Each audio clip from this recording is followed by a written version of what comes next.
Welcome back to another episode of Rock Boys Football, continuing to take a look at the next week's slate. And we're heading back out to the Big Ten as Northwestern heads on the road to Lincoln, Nebraska, and playing the Nebraska Cornhuskers coming off a bye.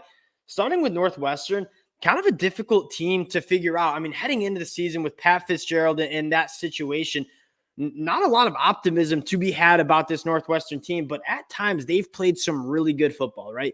Beating a Minnesota team, giving Penn State just about all they could handle in the first half. There are times where Northwestern is playing very good football. Then there are times where they're only scoring 7 points against Rutgers, almost losing to Howard.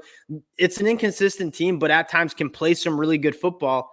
And then you look at Nebraska, I think that Illinois game gave them a lot of confidence to win football games. And that's what we've been saying. This team just needs to learn how to win games in the big moments. And against Illinois, some adversity late in that game. You saw that Nebraska team specifically on the defensive side of the ball really step up. And I'm going to keep saying it.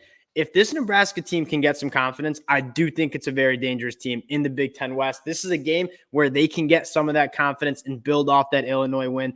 Really excited to get into it. Before we do, just want to say thank you to you guys, and especially the Nebraska fans. That y'all have been just so supportive of all the Nebraska talk. And you guys know I'm a huge fan of Matt Rhule and this Nebraska program. The amount of support y'all show, it really does mean a lot. So if you do enjoy the content, consider subscribing to the channel. More importantly, let me know in the comments section how you guys are feeling about this game. Without further ado, let's get into this. And I want to start with Nebraska on the offensive side of the ball, and you're slowly starting to see this offense put it together, right? And I want to start with Henrik Harburg, who, again, there are times, especially in that Illinois game, where your jaw dropped. Like, he can really rip it in, different arm angles, spin it into some tight windows, make some really impressive throws, but the consistency hasn't always been there. Missing some throws that he really shouldn't be making some decisions that are definitely questionable. I'm really optimistic that after the bye week, they officially named him the starting quarterback, which I think just from a psychological standpoint could help him. He's going to start to figure it out. And secondly, really got to tip my cap to Matt Rhule and Coach Satterfield. They've endured so many different injuries on the offensive side of the ball. Obviously, a switching quarterback. They are designing an offense that, although is not always the prettiest offense, they're designing an offense that best fits Henrik Harburg and what he can do. Obviously, a phenomenal runner. That's hard to do, really changing the schematics of what you do on offense. But sometimes at the college football level, you have to do that to fit the personnel and the guys that you have on the football field. Nebraska, I know it's been some growing pains on the offensive side of the ball, but coming out of a bye week, you got to have some optimism that they're slowly putting it together on the offensive side of the ball. Second note I have from rewatching that Illinois game, that offensive line was probably its best performance all year. They were able to run the football decently well on an Illinois team that they got some NFL dudes up front, but most importantly, in pass pro.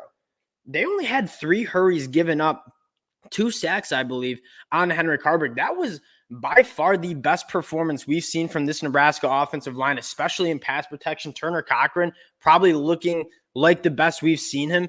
If Nebraska can fit, because we always said they got some guys up there. I think they need some confidence, and I think they need to know what it's like to play some good football. You're starting to see them do that. Now, at the playmaker situation, the amount of injuries this team has to endure, it's been at the running back and wide receiver position. I don't know across the country if you've seen a wide receiver and running back room as banged up as Nebraska. Starting with the running back room, Gabe Ervin and Ramir Johnson out with season enders. Anthony Grant's the guy. And we said it, Anthony Grant, one of the more talented running backs in this conference, just needs to clean up the fumbling. And if he does, like, you're feeling pretty good about Anthony Grant touching the ball 20 plus times a game if he's holding on to the football, especially if this offensive line continues to put it together in terms of running the football. And then on the outside, you're going to be trusting some true freshmen, right? Marcus Washington, it really tough, right? He was starting to figure it out, had that massive catch the next play, tears his ACL, out for the year. Billy Kemp's a guy that I'd like to say, and they keep saying in the press conferences, and this is one of the more frustrating aspects here, is Coach Satterfield, Coach Rhule keep saying, we got to get Billy Kemp the ball. They've been saying that for weeks in their press conferences. He only had 3 catches against Illinois. Billy Kemp is not that hard of a guy to get the football into his hands. I'd like to see them actually do it. They've been saying it. Let's make it happen. The second guy, Thomas Fedoni, he's figuring it out. And if you're a Nebraska fan, the future of this program and a future massive playmaker in this offense, that's going to be Thomas. And the size, the speed, the ability to make those combat catches, yards after the catch. If he continues to get going, I really do think a massive key in this offense. The last guy I want to shout out, true freshman Malachi Coleman. We talked about him in the offseason. We know physically he's capable. It was the playbook. That's what Matt Rhule said. There's not much time. It's trial by fire. You're throwing him out there. They said he's the starting wide receiver after the bye week. Maybe some more packages and kind of designed plays for him. I want to see him touch the football. Big physical dude. That's the fastest player on the football field. You got some weapons. And at the end of the day, football is not always that hard of a sport. Go get it to your weapons. Billy Kemp, Fedone, Malachi Coleman, want them getting their touches. Northwestern's defense, they struggle in the run, right? 4.4 yards per carry given up. That's 81st in the country. What I want to see you, Nebraska, get some of those speed options going. Northwestern has got some good linebackers when it comes to playing inside the box, right? Running between the tackles might be hard against this Northwestern team. If you can get them going sideline to sideline, that's where I think they're a little bit more vulnerable. Those speed options where you got Henrik Harburg and Anthony Grant going to the sideline, forcing this Northwestern team to move horizontally, that's probably one of the keys to this game. Even some end arounds to Malachi Coleman. Try to beat Northwestern in space. They got some athletes, Nebraska. Go use them and go kind of attack Northwestern where they're probably the weakest. Now, looking at this Northwestern offense, big story is the quarterback. Ben Bryant looking pretty solid for Northwestern. Got hurt in that Penn State game. They went with Brendan Sullivan against Howard. They don't trust him from what I've seen, right? 18 pass attempts all game against Howard. They almost lost that football game, got outgained by Howard. If Brendan Sullivan is still in this game, expect a heavy dose of the run game. But if Ben Bryant comes back, he's a guy that's played a lot of football, can sling it a little bit, probably going to air it out more. So that's probably what you're looking at the most. Now, getting back to this Nebraska defense, you're starting to see them fly around. You've been seeing them fly around. One thing Tony White said is, hey, we got to start forcing some turnovers, taking the ball away. They did that against Illinois. I expect that to continue against Northwestern. And it starts up front. Like when you have the success they've had stopping the run, I think a lot. You got really good linebackers, but you got to shout out the big dogs. Nash Hutchmaker, Ty Robinson. Like, if you're trying to run the football against this Nebraska team and you're running right into the teeth of Nash and Ty, it makes it so hard. Against Illinois, a team that wants to run the football, 21 total rushing yards. And the bigger thing is they were creating some havoc in the backfield. When Illinois went down, they had to throw the football around a little bit. You saw the pass rush getting after, and they do it in so many different ways. If there is one guy that, yes, Matt Rhule, you got to give him some credit. Those 3 wins for Nebraska, Tony White in this defense. It's so many multiple different looks. They bring blitzes from all different angles. You look at the pressure percentages, a lot of those pressures are coming from linebackers and safeties coming on blitzes. Tony White doing a phenomenal job scheming up blitzes, forcing quarterbacks into some really havoc throws. You're going to start seeing some more turnovers forced by this Nebraska defense. Last guy I want to shout out on the front 7, Prince Will U. True freshman, knew he needed some time to get acclimated to that Power 5 level. 8 pass rush attempts against Illinois, had 4 quarterback hurries. I mean, that's a 50% pass rush win rate. Prince Will U was really getting after it. Like to see him get a little bit more involved.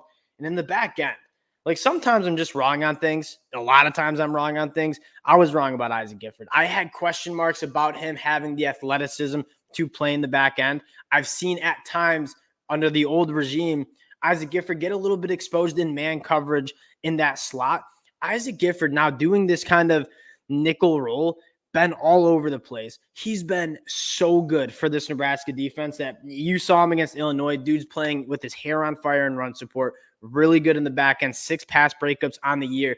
Isaac Gifford has been a massive, massive part of this Nebraska defense. And we knew Newsome, Hartzog, Omar Brown's been playing really good. You're seeing this Nebraska team 1 through 11 do their jobs, play really good football. And that's why you've seen such a good unit. It's well coached.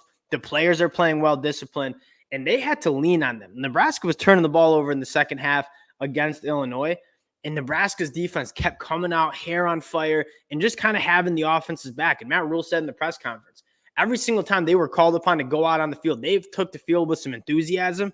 That's kind of why they won that game on the road against Illinois.